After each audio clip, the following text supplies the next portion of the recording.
Très urgent, encore une fois de plus du côté de l'Afrique de l'Ouest, plus précisément sur les terres de l'AES, au Mali, Burkina Faso et au Niger.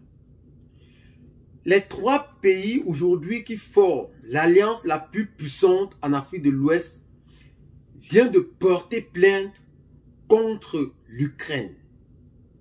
Dans un communiqué officiellement publié par les trois gouvernements de transition, bien sûr, l'AES porte plainte contre l'Ukraine pour avoir délibérément soutenu le terrorisme qui hante la paix et la quiétude depuis belle lurette sur le sol ouest africain et sur le continent africain en général. Pour écouter attentivement ce communiqué du gouvernement malien, du gouvernement malien, burkinabé et nigérien, ou de l'AES en général, je vous appelle donc à prêter une oreille plus attentive aux détails près de ce communiqué pour comprendre en réalité de quoi il s'agit réellement et pourquoi cette mesure a été prise. Pour cela, écoutez et nous reviendrons pour plus de détails par rapport à ce sujet. Communiqué du gouvernement du Burkina Faso, la République du Mali, la République du Niger. Numéro 24 003 AES, New York, le 19 août 2024. Monsieur le Président, sur instruction de nos autorités, nous avons l'honneur de vous faire parvenir ci-joint la lettre conjointe du 19 août 2024 que vous adresse leur Excellence Monsieur Karamoko Jean-Marie Traoré, ministre de l'Affaires étrangères, de la coopération régionale et des Burkinabés de l'extérieur du Burkina Faso, Abdoulaye Diop, ministre des Affaires étrangères et de la coopération internationale de la République du Mali, et Bakary Yahou Sangaré, ministre des Affaires étrangères, de la coopération et des Nigériens de l'extérieur de la République du Niger. Par cette lettre conjointe, les ministres en charge des Affaires étrangères du Burkina Faso, du Mali et du Niger dénoncent et condamnent fermement le soutien ouvert et assumé du gouvernement de la République d'Ukraine au terrorisme international, en particulier au Sahel. Ils demandent au Conseil de sécurité de prendre ses responsabilités face au choix délibéré de l'Ukraine de soutenir le terrorisme afin de prévenir ces actions subversives qui menacent la stabilité du Sahel, voire du continent africain. Nous vous prions de bien vouloir faire porter la teneur de la présente et son annexe à l'attention des membres du Conseil de sécurité et de les publier en tant que document officiel du Conseil. Veuillez agréer, Monsieur le Président, l'assurance de notre très haute considération. Pour le Burkina Faso, son Excellence Amaro Ganou, ambassadeur, représentant permanent.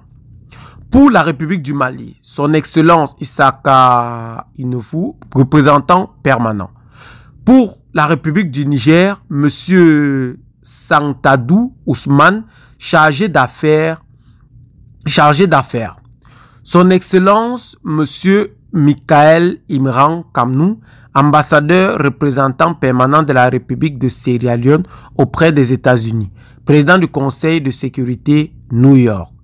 Burkina Faso, République du Mali et République du Niger. Les gouvernements de transition ont donc décidé de porter plainte, comme vous l'avez bien entendu dans cette lettre, au Conseil de sécurité de l'ONU à l'Ukraine.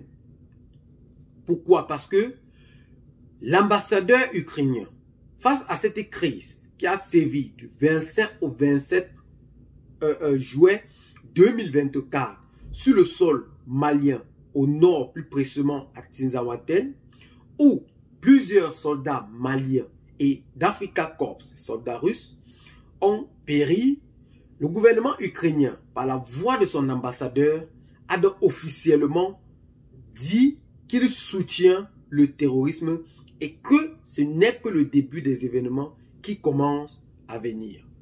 D'Ukraine, Yuri Pivovarov. Le travail se poursuivra. Il y aura certainement d'autres résultats. La punition des crimes de guerre et du terrorisme est inévitable. C'est un axiome. Par par ces mots, les gouvernements maliens, burkinabés et nigériens ont donc décidé de passer à l'attaque. En commençant d'abord, le gouvernement malien a mis fin officiellement des relations diplomatiques avec l'Ukraine, suivi du Niger. Aujourd'hui, c'est du côté du Sénégal que des Sénégalais ne cessent de sortir massivement pour manifester contre le départ de l'ambassadeur ukrainien sur le sol sénégalais.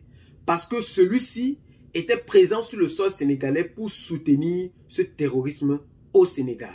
Le peuple sénégalais a donc jugé d'inadéquat cet acte de l'homme politique, selon eux, déguisé en terroriste diplomatique pour venir déstabiliser le pays voisin.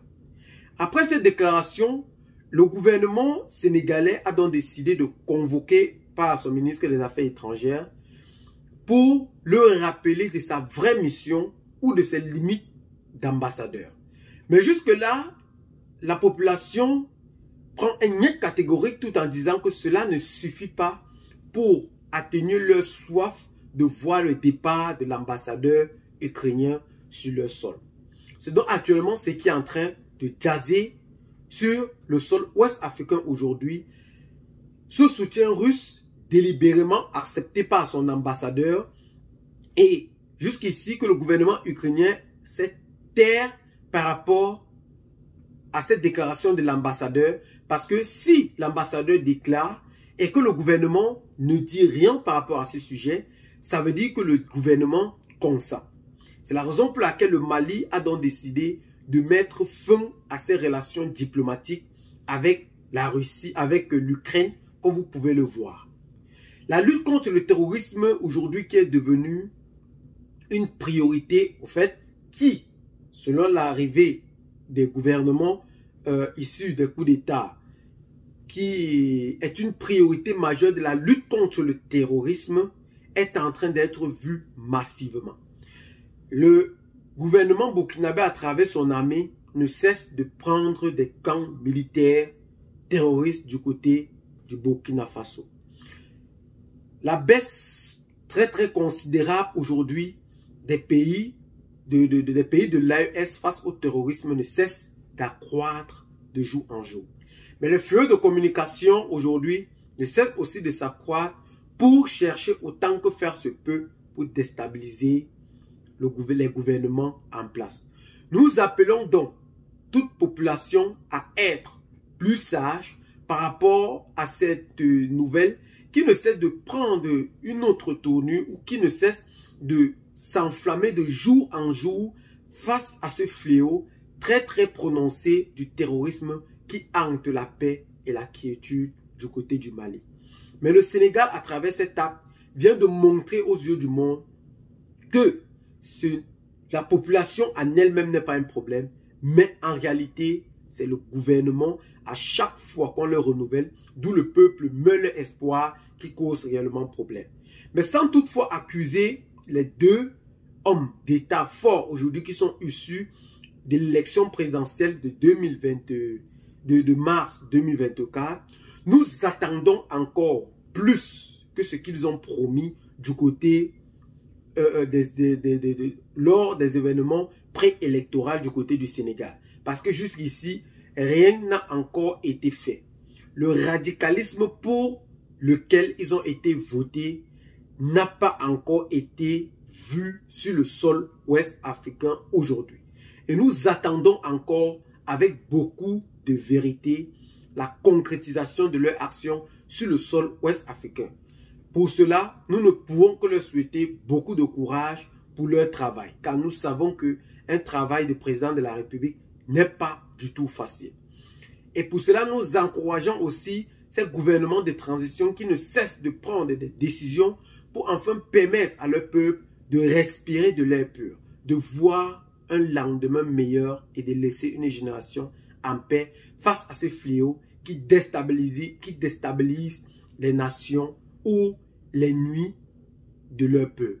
Encore une fois de plus, beaucoup de courage, beaucoup de soutien à ces braves hommes et à ces braves soldats qui ne cessent de donner leur courage et leur vie pour sécuriser le territoire. À très bientôt pour de nouvelles vidéos. Laissez donc vos commentaires, abonnez-vous à la chaîne si ce n'est pas encore fait, partagez la vidéo avec les amis si vous l'avez trouvée intéressante et à très bientôt pour de nouvelles vidéos. Ciao, bye bye.